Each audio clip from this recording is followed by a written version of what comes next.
Olá, meus irmãos, a paz do Senhor, seja mais uma vez bem-vindo ao nosso canal. Aqui, Raimundo Alves, evangelista da obra do Senhor, em Araguaína, Tocantins.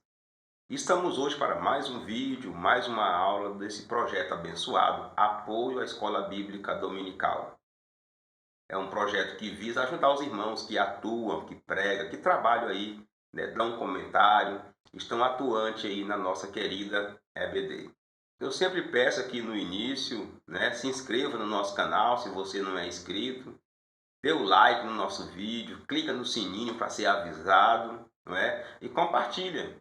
Quando você compartilha, você faz aí uma rede do bem, informando outros irmãos que existe esse projeto, existe essa aula, um projeto aqui destinado principalmente aos irmãos do Tocantins, com um português claro, um português direto, expressões aqui da nossa região para nos ajudar a entender melhor a lição da escola bíblica e assim também dar uma ótima aula para os nossos alunos.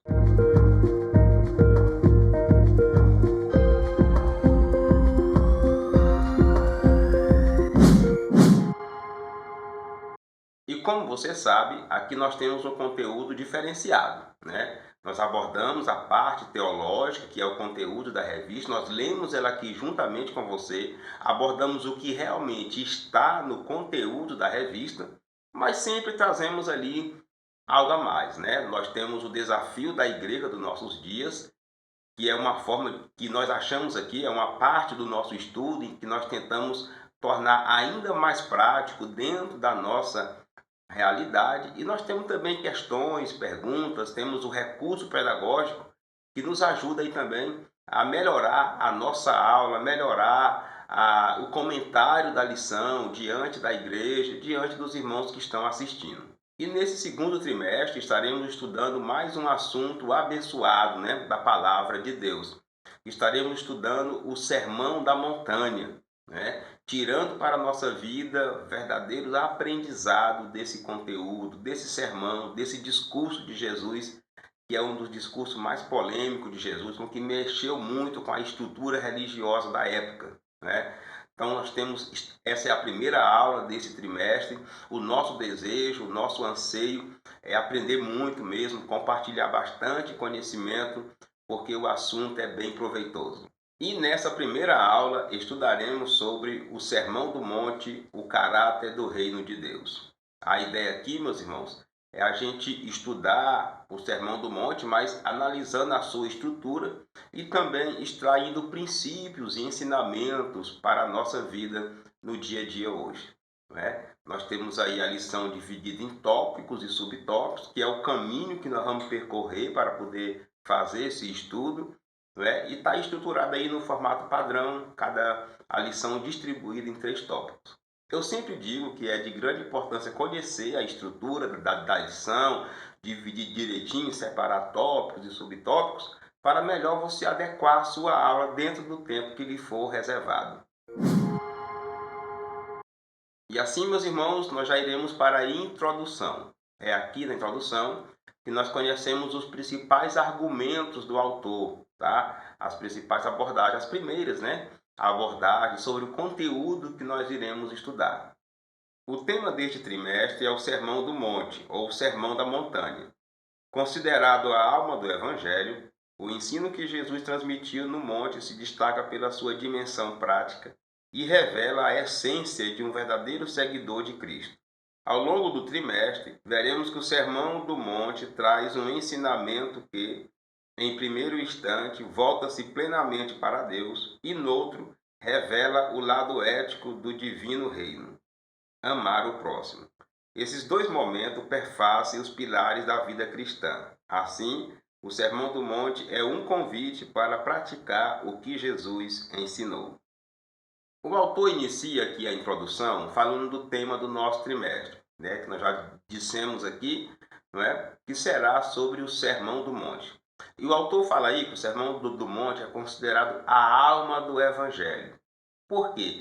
Porque o Evangelho é a mensagem falando de Jesus, E a alma, o âmago, são os ensinamentos de Jesus. E o principal dele, o mais considerado, é justamente o Sermão do Monte, que é quando Jesus apresenta ali a ética do reino de Deus, o que Deus quer de todos nós. O autor fala também que o Sermão do Monte tem meio que um sentido duplo, né? Primeiramente, o sermão aponta para Deus, ou seja, como nós temos que servi-lo, como que nós temos que adorá-lo, mas também aponta para o próximo, para o nosso dia a dia, ou seja, como que nós temos que conviver com o próximo. Então, o Sermão do Monte, ele traz aí essas duas vertentes, tá? Nos leva a adorar a Deus da forma correta, mas também nos leva a como conviver com o próximo, né? São ensinamentos de convivência com outras pessoas, e isso mostra para nós o quão é importante esse estudo, como é importante estudar, ler e meditar no Sermão do Monte.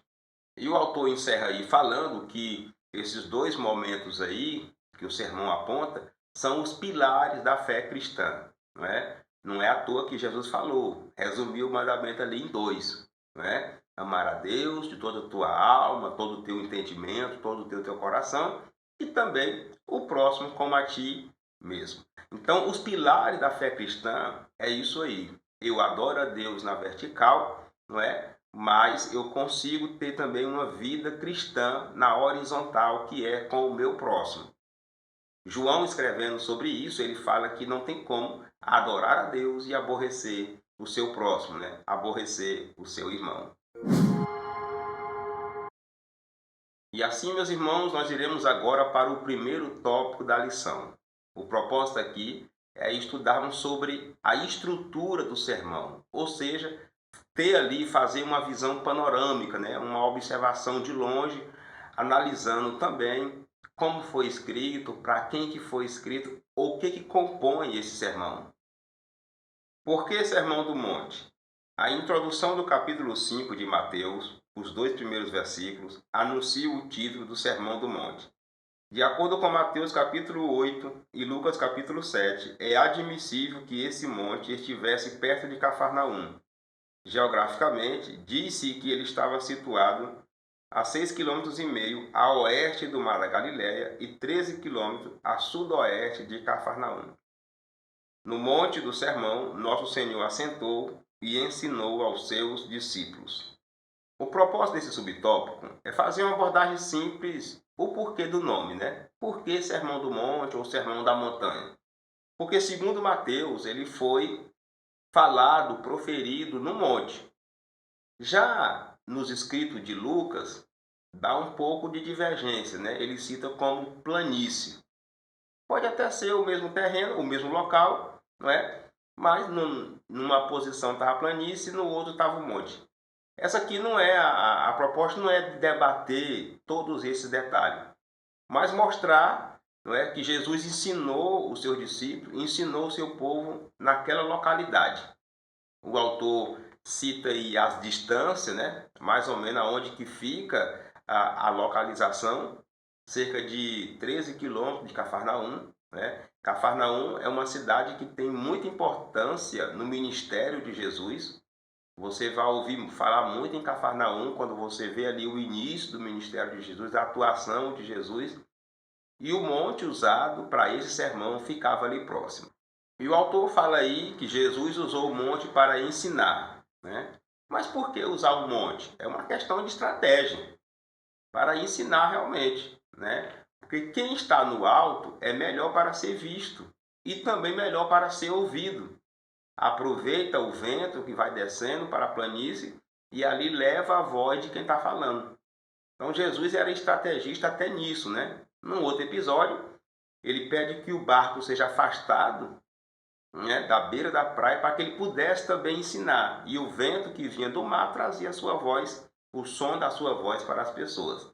Né? Então Jesus tinha essas estratégias. E no Sermão do Monte não é diferente. Ele utilizou daquele local, daquela estrutura, para melhor facilitar o seu ensinamento aos discípulos, ensinamento à multidão que estava ali.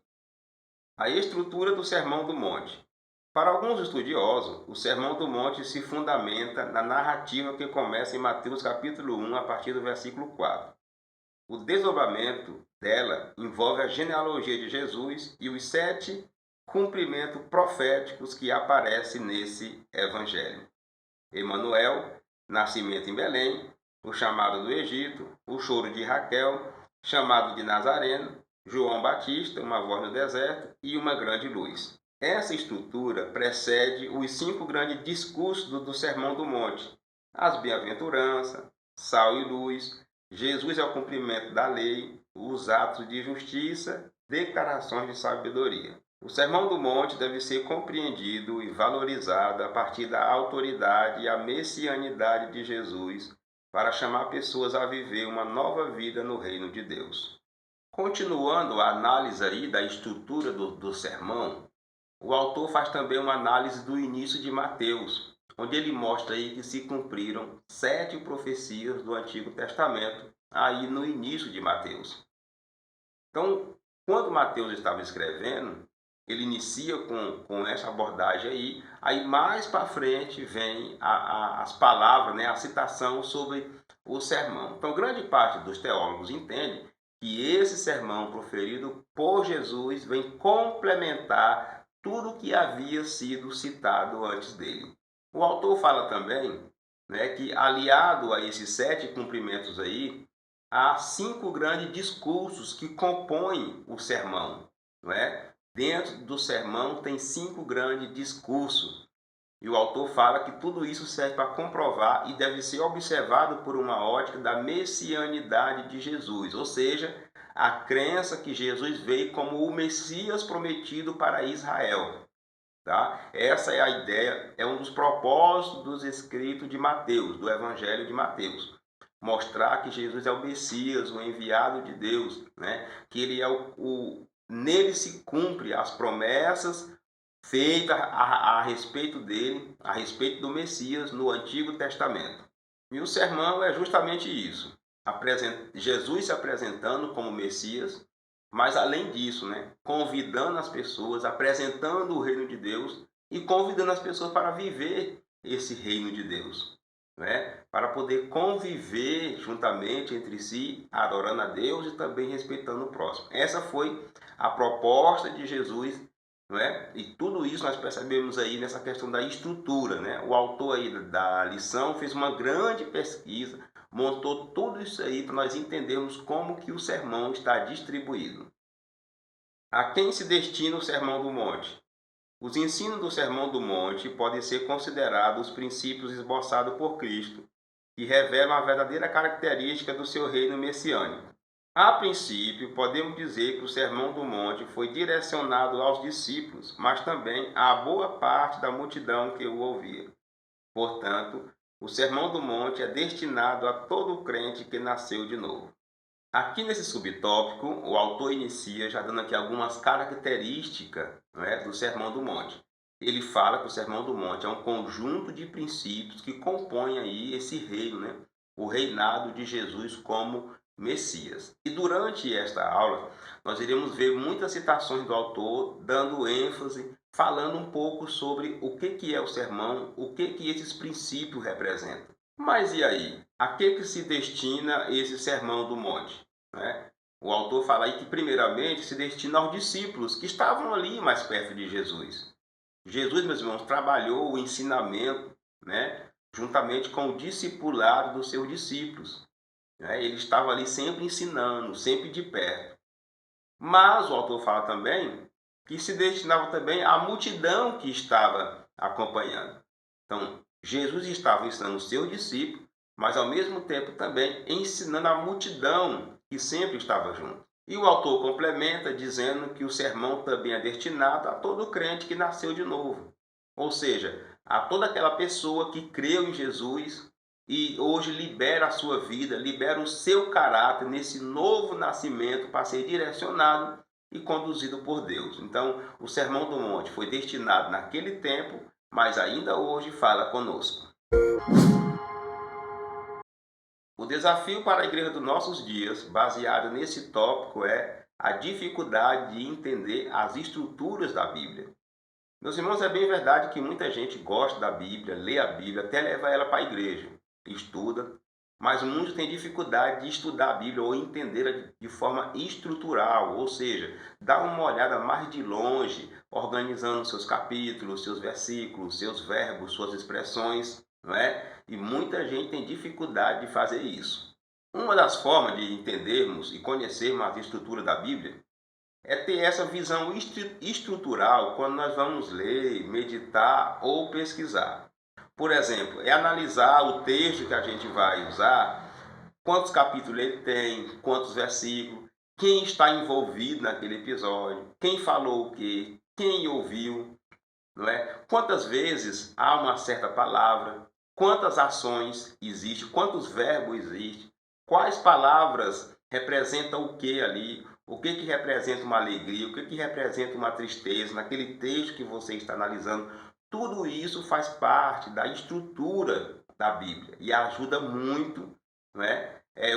Você entender a composição textual, né, do texto que está ali.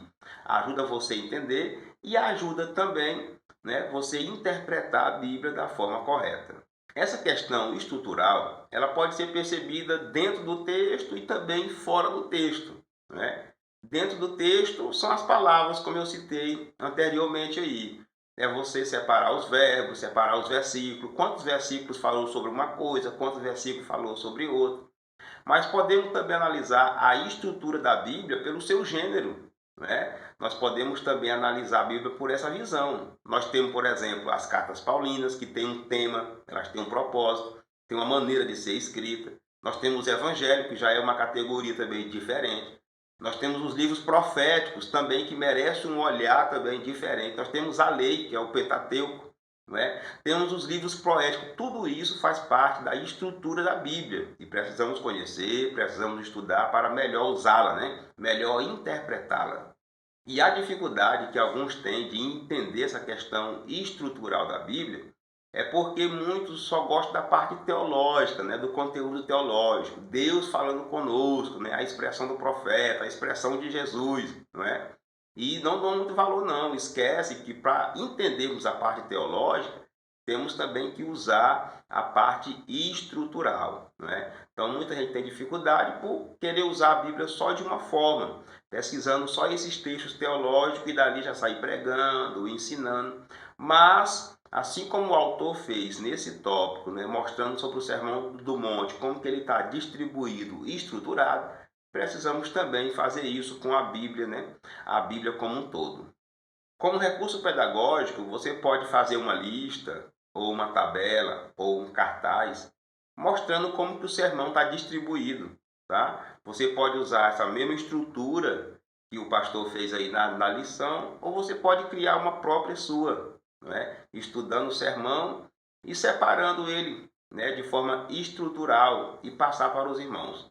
Com isso, os irmãos vão entender melhor toda a distribuição do sermão e vão entender também que esse tipo de análise, esse tipo de estudo também é aceitável quando vamos estudar a Bíblia. E assim podemos concluir este primeiro tópico, né? O que nós estudamos até aqui? Estudamos o porquê do título, né, do sermão. Fizemos também uma análise aí dos discursos e das falas do que Jesus falou, do que foi feito, do que foi falado nesse sermão. E estudamos também a quem que se destinou, ou a quem que se destina o Sermão do Monte proferido por Jesus ali, que foi aos seus discípulos, aquela multidão que estava ali, mas também se aplica a nós. E assim, meus irmãos, chegamos no segundo tópico dessa lição. A ideia aqui é estudarmos sobre as bem-aventuranças, né, que são citadas no Sermão do Monte, e como elas agem ou atuam diante do caráter do crente, né, o caráter dos filhos de Deus. O que são as bem-aventuranças? A expressão bem-aventurados é um adjetivo plural grego, makarioi, que significa felizes. Essa expressão trata das qualidades presentes na vida dos que dependem de Deus, que estão sob seu domínio e soberania e seguem a Jesus. Ela ainda se refere tanto ao presente quanto ao futuro. Nesse sentido, o salvo está consciente das promessas divinas para o futuro, a fim de que viva piedosamente em Cristo e desenvolver as virtudes presentes no Sermão do Monte. Nas palavras de nosso Senhor, as bem-aventuranças são o resultado da fidelidade do crente a Deus, que, em qualquer circunstância, preservar no caminho.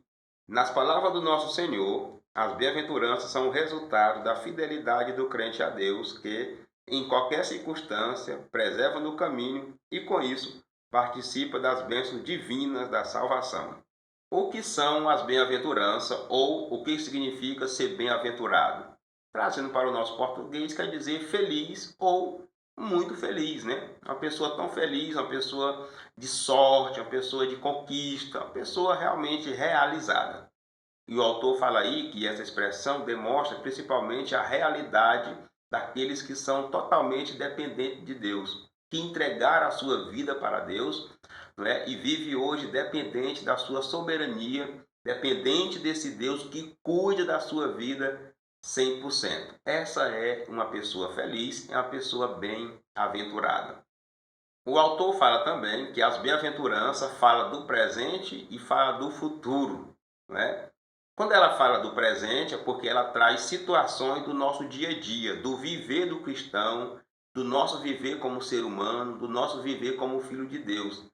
Mas quando fala do futuro, fala também de uma felicidade lá na frente, a nossa vida eterna com Deus, né? Hoje nós somos servos de Deus, somos súditos do seu reino, já somos felizes por isso, mas temos um futuro ainda melhor, que é a vida eterna com Deus, garantida pela nossa salvação. O autor fala também que as bem-aventuranças são o resultado, são os frutos, né, da obediência do crente a Deus, da fidelidade do crente a Deus. Ou seja, o crente que nasceu de novo, o crente verdadeiramente fiel a Deus, ele vai desfrutar de bênçãos divinas, espirituais e materiais relacionados à sua salvação. O reino de Deus e seu caráter. No Evangelho de Mateus, identificamos a chegada do reino de Deus e a pregação de Jesus a respeito do Evangelho do reino. Mas o que seria o reino de Deus? Ele é comparado a uma semente, a qual se desenvolve ao longo do tempo, de modo que podemos falar a respeito de um reino presente e de um futuro. Podemos destacar 4 conceitos referentes a essa expressão. O reino do coração, um reinado que ocorre dentro do coração da pessoa que se rende à soberania de Deus. A chegada do reino como salvação, que é quando a pessoa passa pela experiência salvífica. Igreja, que é a expressão do reino de Deus, constituída de pessoas com coração regenerado e transformado. Toda a criação e a volta do Senhor, que é a imagem bíblica do governo de nosso Senhor, em que o universo será redimido. No início desse subtópico, o autor apresenta aí uma ideia de responder o que é o reino de Deus, mas ele mais dificulta aí do que explica, né? Ele fala aí que o reino de Deus é como uma semente que vai se desenvolvendo com o passar do tempo, apontando para o futuro. Na verdade, meus irmãos, o reino de Deus é toda uma estrutura para divulgar o nome de Deus, para levar a mensagem de Deus. Jesus trouxe o reino de Deus. Então, tudo o que aconteceu ali no ministério de Jesus já era o reino de Deus. É algo espiritual, mas também algo visível, algo material. Agora, para nos ajudar a entender melhor sobre o reino de Deus, o autor aponta aí 4 conceitos ou 4 explicações para nos ajudar a entender como que esse reino acontece, como que ele funciona. Primeiro ele fala sobre o reino no coração. O que é isso? É quando nós deixamos Deus reinar no nosso coração. É quando nós cremos em Deus. É quando nós dizemos sim para a crença. É quando nós dizemos sim para Deus, para o Espírito Santo dominar a nossa vida, o nosso coração. Então aí já é o reino de Deus. O reino de Deus já está reinando no nosso coração. Ele fala também sobre a chegada do reino como salvação. Quando é que isso ocorre? Quando a pessoa se entrega para Deus, quando a pessoa passa por um processo de salvação, principalmente o novo nascimento. Quando a pessoa se torna um crente, que ele nasce de novo, tem a sua vida mudada, o reino de Deus chegou nele como salvação. Agora ele é um salvo em Cristo Jesus e o que ele vai fazer? Servir a Deus como salvo, levando a sua mensagem. Mas ele aponta também aí a igreja, não é? E essa é uma das características do reino de Deus que eu acho que é mais aceitável, está mais presente conosco, né? A igreja. A igreja, meus irmãos, é o reino de Deus. A igreja hoje, ela faz o que Jesus fazia, tanto a igreja espiritual como também as igrejas locais, né? Nas igrejas locais, a gente acha mais um pouco de falha, mas na igreja espiritual, ela é o reino de Deus. Quem ora, quem canta, quem prega, quem fala de Deus, quem vive para Deus, quem entregou a sua vida para Deus, está vivendo o reino de Deus. E isso é a igreja, né? A igreja é esse conjunto de pessoas que creram em Deus. O autor fala também que o reino de Deus é a criação, o universo que nós vemos aí. Isso aí também faz parte do reino de Deus, né? O seu poderio, a sua soberania, porque a natureza, por exemplo, o universo criado, tudo que pertence a Deus. E isso também faz parte do seu reino, tá? Por isso que eu falei antes, né, que o reino está relacionado a questões espirituais, como também a volta do Senhor, mas também está relacionado a questões terrenas, materiais, como por exemplo a natureza, a criação do Senhor, inclusive nós, como seres humanos, estamos envolvidos nesse reino de Deus. Os súditos do reino de Deus. A primeira seção do Sermão do Monte, capítulo 5, destaca 8 qualidades que formam o caráter dos súditos do reino de Deus: o quebrantamento, o choro, a mansidão, a retidão, a misericórdia, a pureza, a pacificação e a perseguição por causa dos valores do reino. Espera-se que os filhos de Deus manifestem essas qualidades espirituais na vida cristã, pois sem elas não poderemos participar do reinado divino. Ao praticar essas qualidades do reino, seremos chamados de bem-aventurados, isto é, verdadeiramente felizes. E aqui nesse subtópico, o autor apresenta uma das características por que o Sermão do Monte é tão importante, né? Ele mostra aí que, como súditos do reino de Deus, nós temos que ter no mínimo 8 qualidades. E essas qualidades aí são encontradas, só no começo aí nós já encontramos 8 qualidades. Dá uma analisada aí: quebrantamento, choro, mansidão, temperança, suportar a perseguição por causa do reino de Deus, né? São características, são qualidades dos súditos desse reino. Por isso que o crente é diferente. Por isso que o cristão é diferente do mundo, né? Porque agora ele pertence a um outro reino. Ele não é mais do reino das trevas, não é do reino do pecado. Agora ele é do reino de Deus. E o pastor fala aí que o que se espera, né, é que realmente essas qualidades sejam vistas, estejam presentes na vida cristã. Ou seja, não dá para ser aquele cristão camuflado, 007. Tem que ser algo visível, né? O mundo, para ver Deus, ele precisa ver as boas obras em mim, né? E essas atitudes que são destacadas aqui, essas virtudes, nós vamos observar aí que pertence ao fruto do Espírito, né? Resultado do trabalho e da ação do Espírito Santo na nossa vida. O autor fala aí que se realmente tivermos uma vida com essas práticas aí, seremos considerados bem-aventurados, ou seja, verdadeiramente felizes.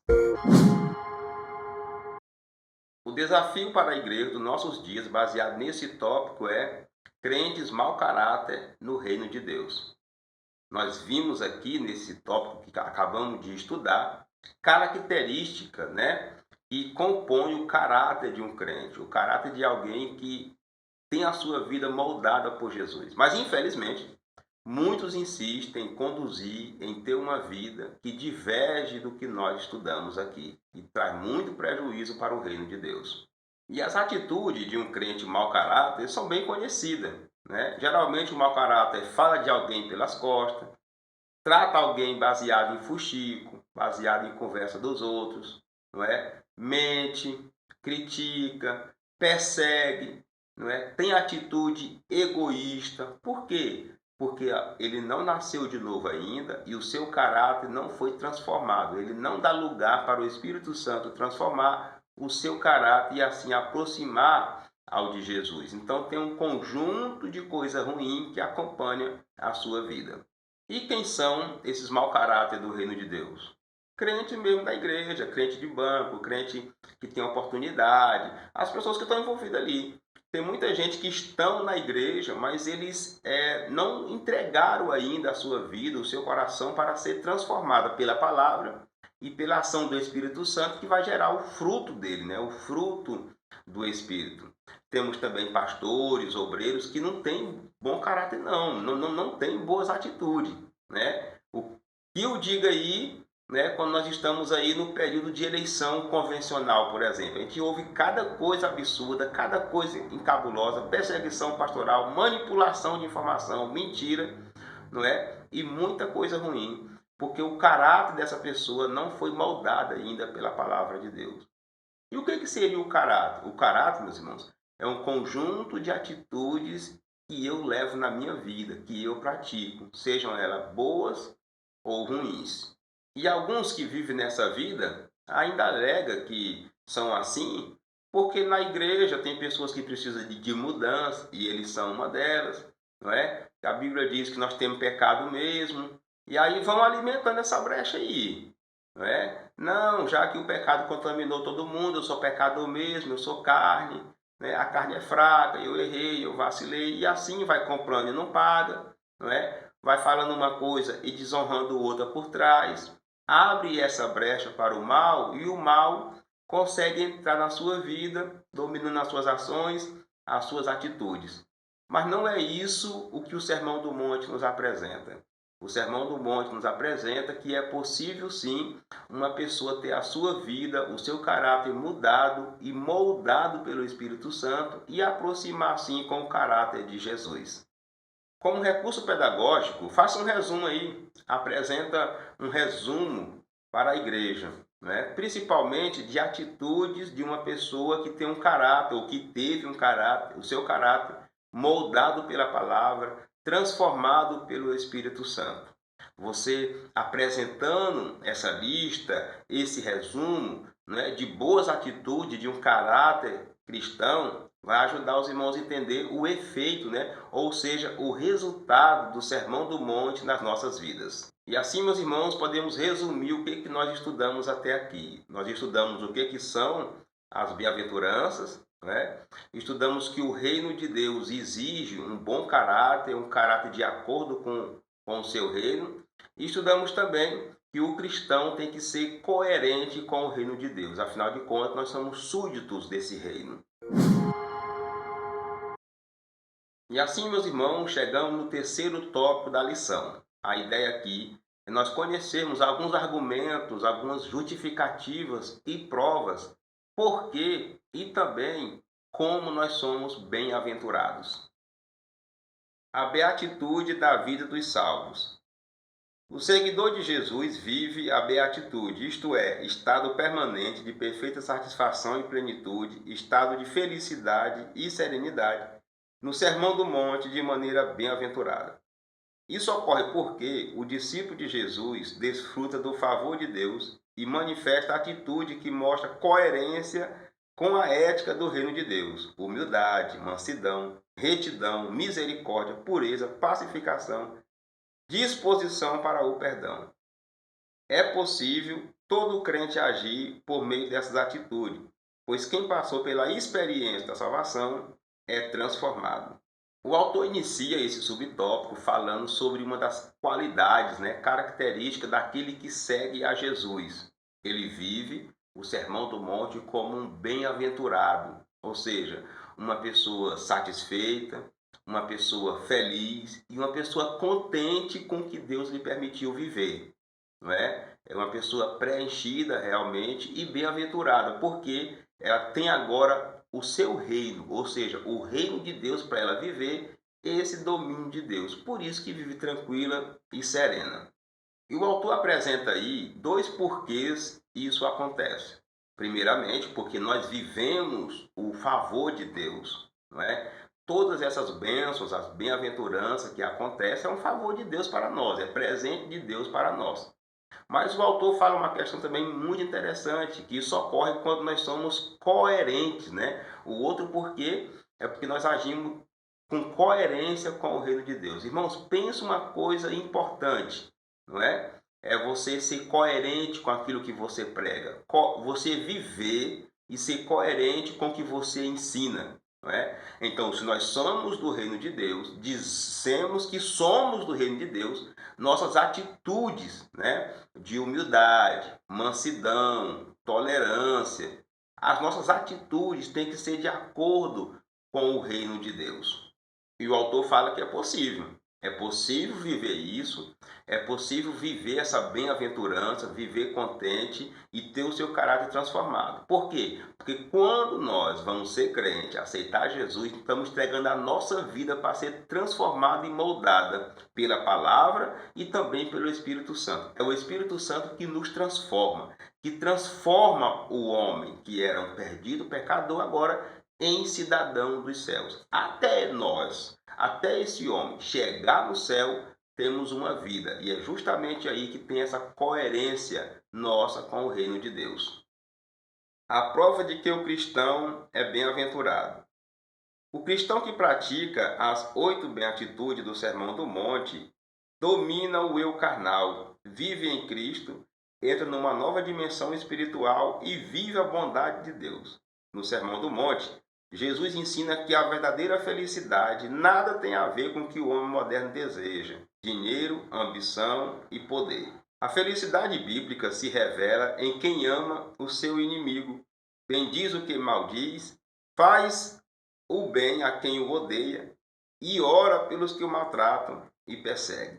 Meus irmãos, nesse subtópico, o autor faz umas citações muito importantes. A primeira dela é que o cristão que consegue viver, né, praticar essas 8 beatitudes, 8 bem-aventuranças, não é? Ele está vivendo numa outra dimensão espiritual. E essa é uma grande verdade.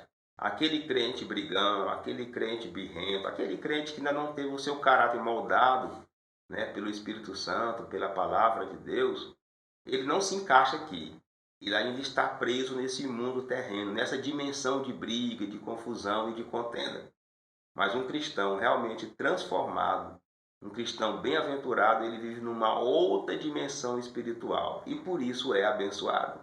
O autor fala também que no Sermão do Monte, Jesus deixa bem claro que para Deus a verdadeira felicidade não está nesse foco humano de hoje, dinheiro, poder, ambição, autoridade. Não, para Deus felicidade não é isso aí.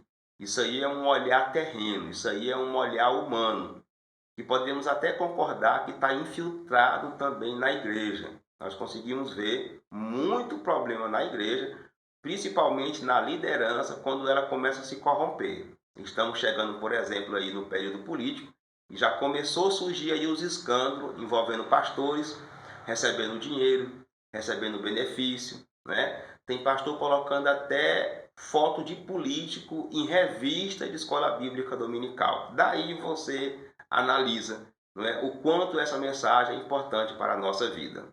E falando ainda sobre felicidade, nós aprendemos que ser crente é ser diferente, né? É ser esquisito mesmo. Aí olha aí o que o autor fala sobre felicidade. Para Deus, ser feliz é você perdoar o seu inimigo, viu? É orar por quem te persegue, é fazer o bem por quem te faz o mal. Isso é que traz felicidade. E uma questão interessante é que quando você toma uma posição para fazer uma dessas atitudes aí, você está fazendo isso não é pela outra pessoa, é por você. Você está demonstrando quem você é de verdade. Um cristão coerente com a posição, com as atitudes do reino de Deus. Vamos agora, meus irmãos, meditar sobre uma questão bem intrigante baseada no tema de hoje.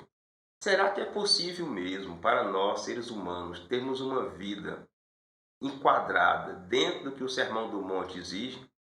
Fazendo uma análise sincera aí da nossa vida como pecador, né? Da presença do pecado do mundo. Será que tem como mesmo alguém cumprir de verdade essas regras, essas normas, essa ética do reino de Deus apresentada aqui no sermão? Para a gente conseguir responder essa pergunta, precisamos fazer aí 2 análises da vida cristã. Primeiramente, analisar a parte material, depois a parte espiritual. Observando a parte material, né, o nosso dia a dia, a nossa vida como seres humanos, nós somos pecadores realmente. Inclusive a Bíblia diz, né, que aquele que diz que não tem pecado já está errando, né? Porém, esse pecado que está, podemos dizer assim, impregnado em nós, são pecados esporádicos, tá? O que a Bíblia fala que nós temos pecado, não podemos dizer que não temos pecado, é esse pecado que está em composição com a nossa natureza, né? Um deslize de vez em quando, uma ira, uma contenda, alguma situação que aconteceu que você se desequilibrou. É isso que a Bíblia fala. Não é aquele pecado rotineiro, porque o pecado rotineiro é condenado na Bíblia. A Bíblia fala que aquele que vive pecando é do diabo.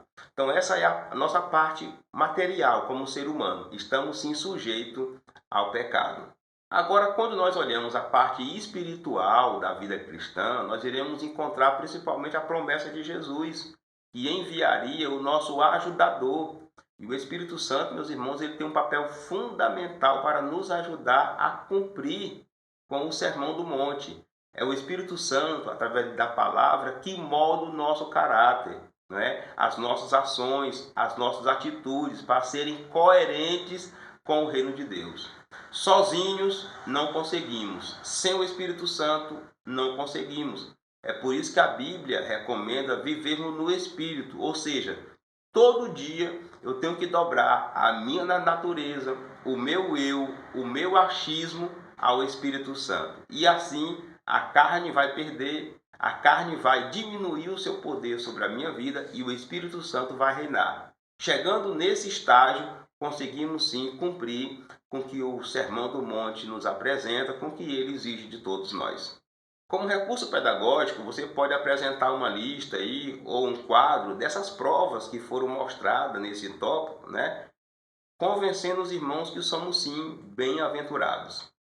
Aquele que realmente acredita em Deus, entregou sua vida para Deus e nasceu de novo, é uma pessoa bem-aventurada, é uma pessoa verdadeiramente feliz. E assim podemos resumir o que nós estudamos nesse tópico. Nesse tópico, meus irmãos, nós estudamos que realmente nós somos bem-aventurados, existem as beatitudes sobre as nossas vidas, mas principalmente isso vai acontecer quando nós agirmos de forma coerente com o reino de Deus. Meus irmãos, chegamos agora na introdução e aqui nós iremos conhecer os argumentos do pastor Osiel Gomes, fechando aqui o estudo bíblico, tá? Fechando a lição de hoje. O Sermão do Monte é a base ética do reino de Deus. Nele constatamos o lado divino de uma atitude amorosa do cristão para com Deus, bem como para com o próximo. Se cada crente fizesse do Sermão do Monte o seu norte ético de vida, as polêmicas não teriam lugar entre nós. Não haveria espaço para meras opiniões intelectuais, visto que o propósito deste sermão é que cada crente seja como Deus quer que ele seja. O autor inicia aqui a conclusão, dando mais exemplos, mais citações sobre o que é o Sermão do Monte. É uma lista, é um conjunto de regras e normas, ou seja, é a ética do reino de Deus. O que é ética? É um conjunto de regras, de normas para um determinado povo. No caso aqui, a ética do reino de Deus é um conjunto de regras para os crentes, para aqueles que são súditos desse reino. O autor fala também que no sermão nós encontramos dois lados, o lado divino e também o lado humano, nessa prática do sermão.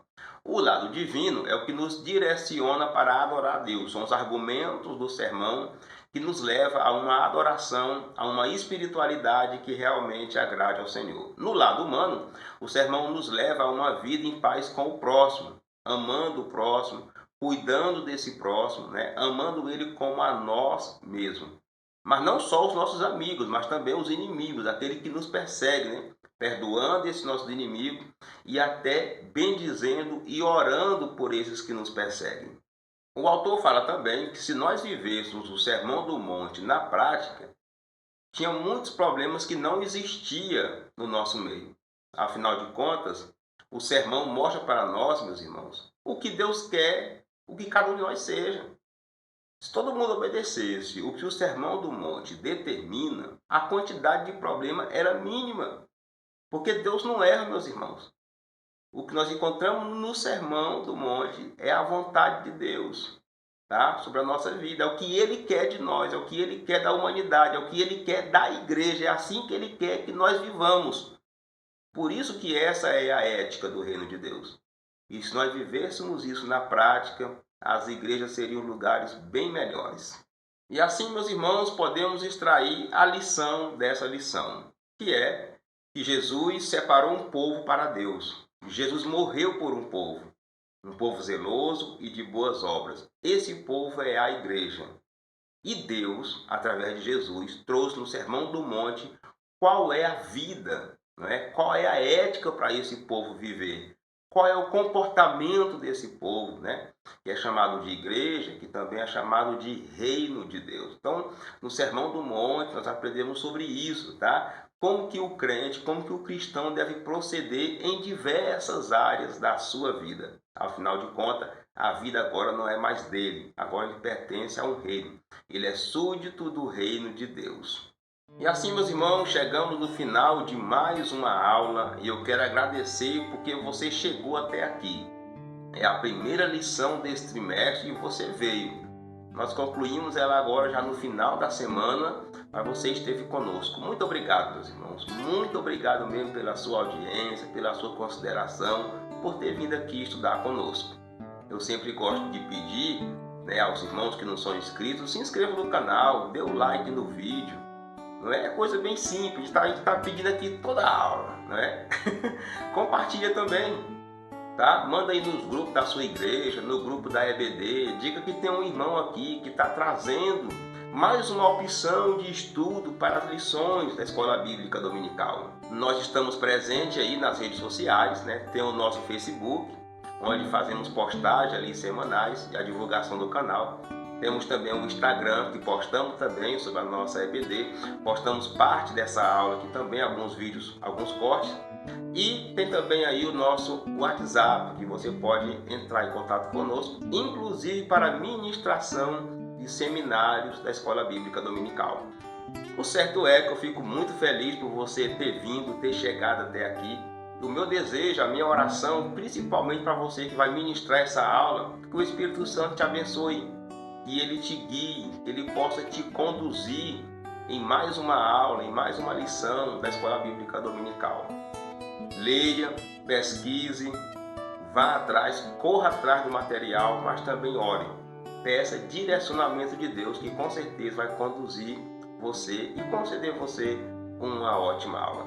Que Deus em Cristo abençoe e, se Ele permitir, estaremos aqui na próxima aula, na próxima lição.